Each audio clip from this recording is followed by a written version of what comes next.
Hi everyone and welcome to Husqvarna Tree Talks and the episode Sustainable Urban Forestry with me, Ingrid Ekström. And me, Gent Simmons. In a series of episodes, we will bring up different topics around the tree professionals. And why are we doing that, Gent?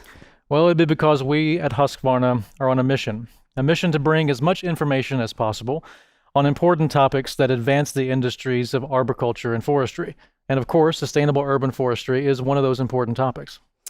And in this episode, we will have the opportunity to listen to Dana Karcher. She's an urban community forestry specialist for Davy Resource Group and also a president-elect for ISA.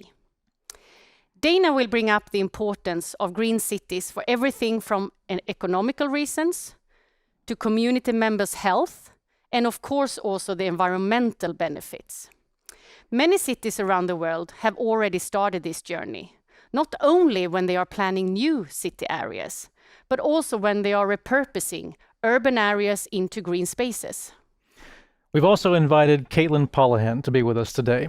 Caitlin is CEO and Executive Director of the International Society of Arboriculture, so we want to get her views on this topic also.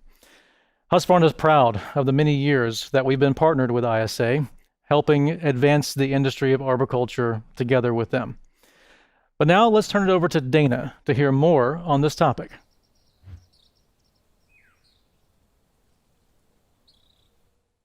Thank you. Again, I'm Dana Karcher.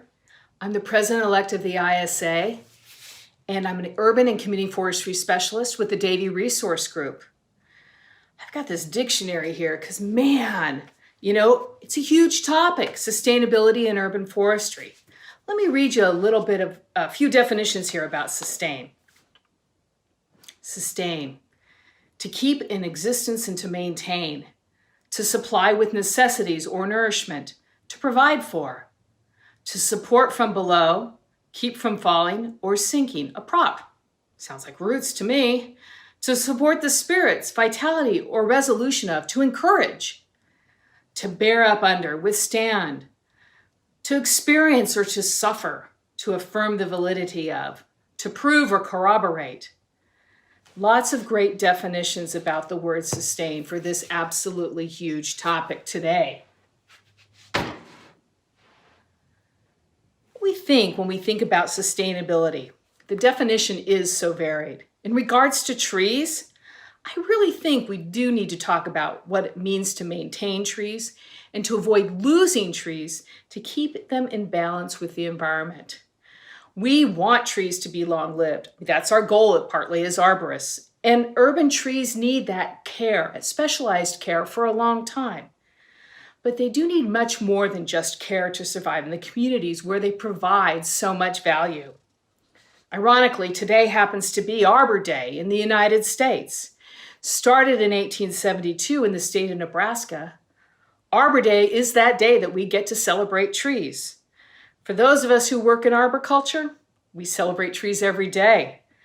We know the benefits that they provide, and we know that those benefits are for communities and the people that live in them. We also know that sustaining those benefits is critical.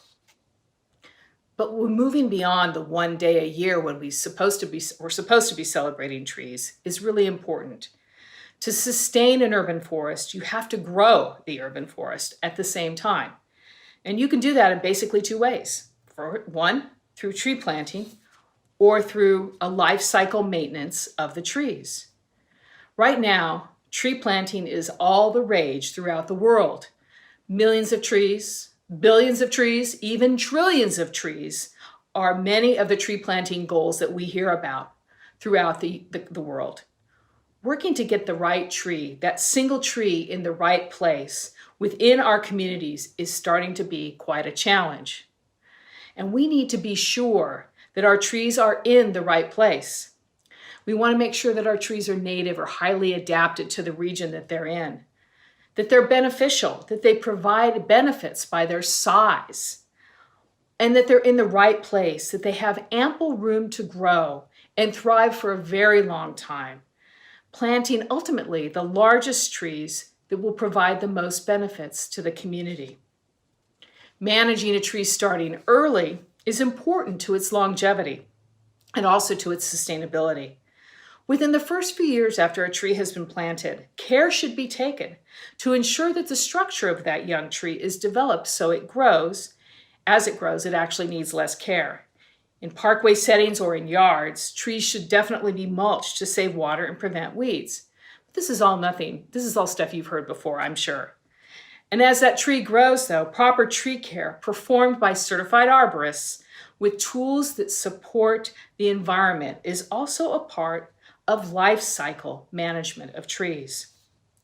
And when that tree has used up its useful lifespan, when it's done, when it's dead, we should consider using the wood beyond just chipping it. The urban wood movement, as it's called, is worldwide.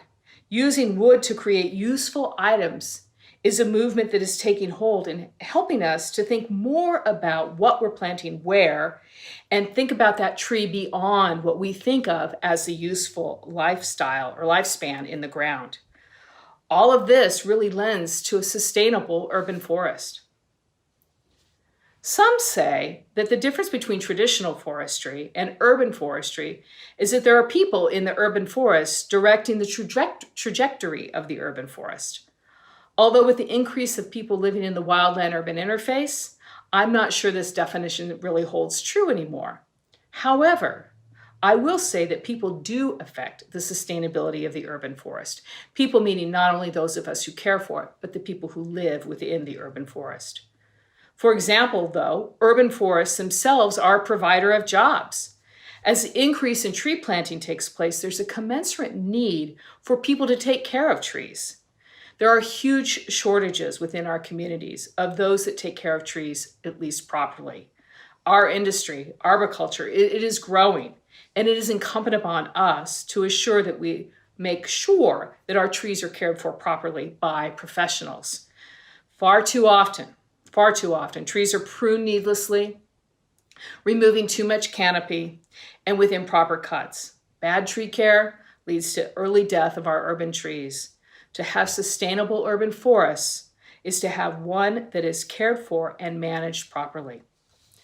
But trees don't come without some risk, and that risk must be managed. Climate change is leading to changes in weather patterns throughout the world. That means a number of things, including more intense storms and hotter weather. It also means that species of trees and their tolerance to survive is also changing. For an urban forest to be sustainable, we need to be prepared for managing and maintaining what we have and beyond. We need to inventory our trees and be sure that they are mapped within a software for active daily management. We cannot tell what trees are susceptible to environmental damage or what trees are providing benefits for us unless we're tracking those trees. It's very simple.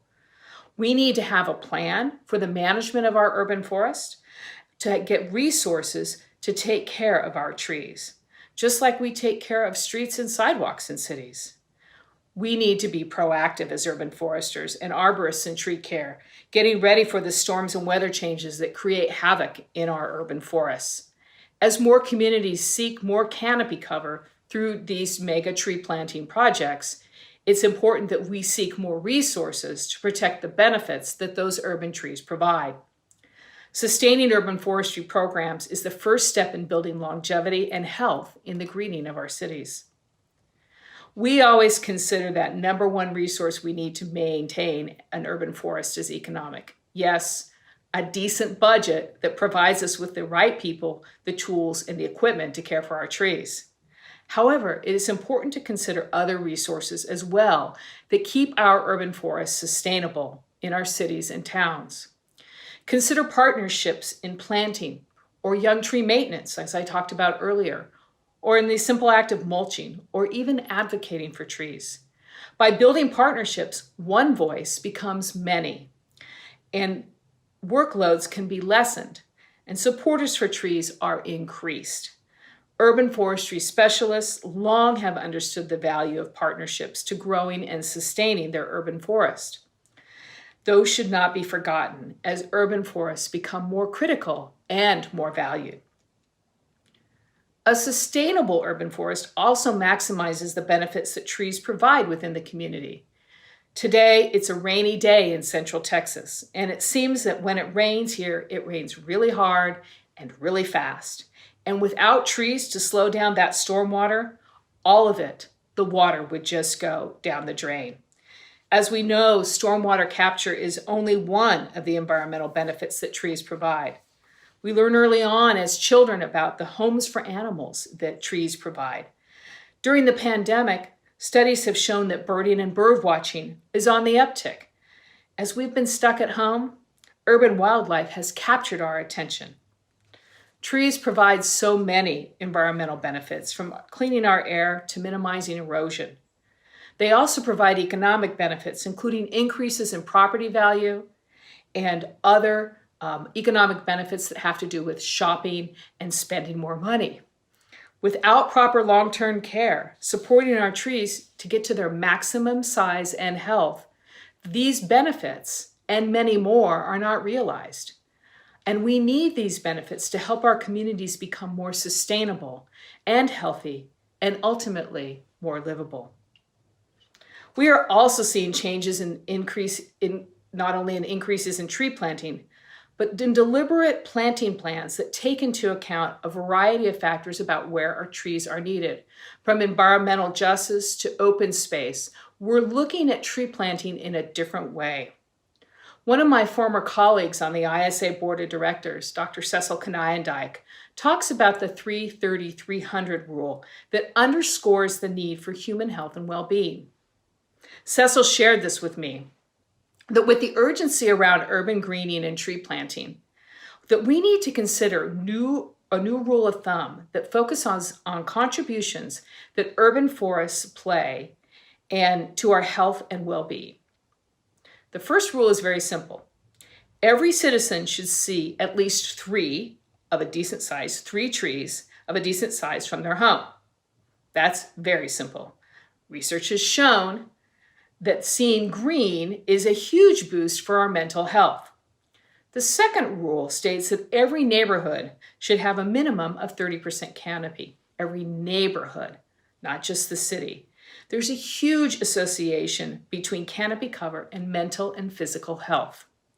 And although some neighborhoods could have more and should have more than 30%, a 30% goal is a great start.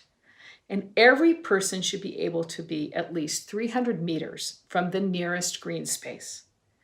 Proximity to green space that can be used for recreation is again important to the health and well-being of communities. Cecil says that applying the 330-300 rule will improve and expand local urban forests in many cities, and with that, promote health, well-being, and also resilience. I would add that with this focus, many communities move towards a sustainable urban forest as well. Research keeps changing, and it grows as well when it comes to urban forestry. And Dr. Kanayandike is just one of the many researchers that continue to share the scientific benefits that trees provide for humans and our community.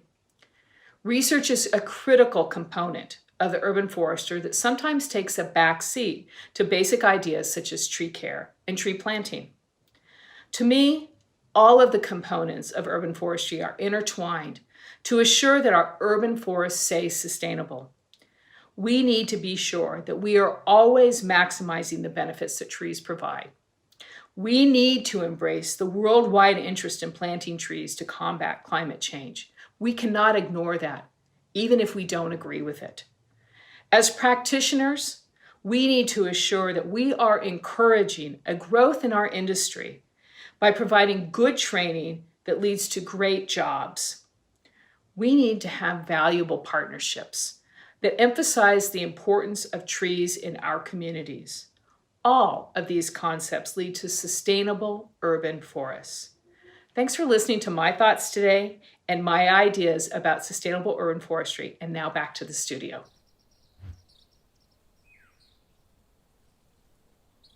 Thank you, Dana, for sharing these really important insights, and especially the rule 330-300, which made me understand better how to think of green areas in the communities. So now I have a question for you, Gent. What are your thoughts around this? Well, I think, Ingrid, the main thing that comes to mind here is that sustainable urban forestry, it's not just an American thing or a European thing. It is absolutely becoming a global thing, from Brazil to the Middle East to Asia, all around the world. Recently, I was in Moscow, and they've started their first arboricultural association there to be focused more on these topics. So it's really spreading globally. Absolutely. But let's hear more from Caitlin on the topic. I turn it over to you, Caitlin. Welcome very much to our studio. Thanks for having me, Gent and Ingrid. Hi, Caitlin. Let's start with the first question. How does ISA support or enhance the spread of knowledge around sustainable urban forestry? So as Gent said, this is definitely a global issue, and ISA does that in many ways. We provide information on trees and their care to people around the world via our Trees Are Good website, by arming our over 24,000 members and all of our credential holders with information on trees and their benefits so that they can educate homeowners, community members, local government officials, and we also provide education and training on important issues and topics for arborists who work on our trees in the urban setting. ISA also builds partnerships with other like-minded organizations, like our chapters and associate organizations in over 36 countries around the world, so that we can amplify the message that trees need care and that arborists provide that care. Thanks, Caitlin. Are there ways that we can anchor these practices even more deeply with our cities and communities? Thanks, Gent. So education is key. And I think that ensuring elected officials understand how important a healthy tree canopy is to their community's health is very important. Using best management practices, building relationships and advocates within the local government bodies is a really good way to provide for a long-term investment in our urban forests. Also, Dana highlighted the importance of building relationships with partners, as well as identifying advocates who can talk about the trees in our communities. ISA has many partnerships with leaders in tree care companies, leaders in the industry, including Husqvarna, and with associations and organizations around the world that work on arboriculture, urban forestry, and other green industry topics. These relationships allow us to increase our impact and also to spread the message about trees needing care and professional arborists providing that care. And we can do that better than we could on our own. That network of members and credential holders and volunteers act as advocates in their community to educate and inform individual community members and elected officials about these important topics. So, Caitlin, let's take some action. What can people watching do starting tomorrow to drive more growth and expansion of sustainable urban forestry? Gent, there are many ways that viewers can help to expand our urban forestry resources. One of those is to make sure that any tree work they or their friends have done is handled by a certified tree care professional.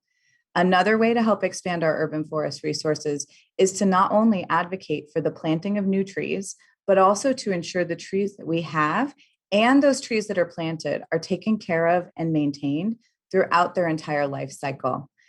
And finally, becoming that advocate that we were talking about earlier. Advocate for the importance of trees in your communities by understanding and knowing about the benefits of them, like clean air, energy savings, increased health, and then share that information with those that are in decision-making positions. That's great tips, Caitlin. Thank you very much for joining us today. Thank you very much for having me to talk about this really important topic. So I want to thank both Dana and Caitlin for joining us today and sharing some of their wisdom with us. And that's really what it's all about. It's about taking action. And action can be sharing knowledge, as they did with us. Action can also be like we do at Husqvarna, designing and building tools and services that promote sustainability. We want to thank you. Yes, thank you. Thank you so much for joining us in advancing the industry of arboriculture and forestry.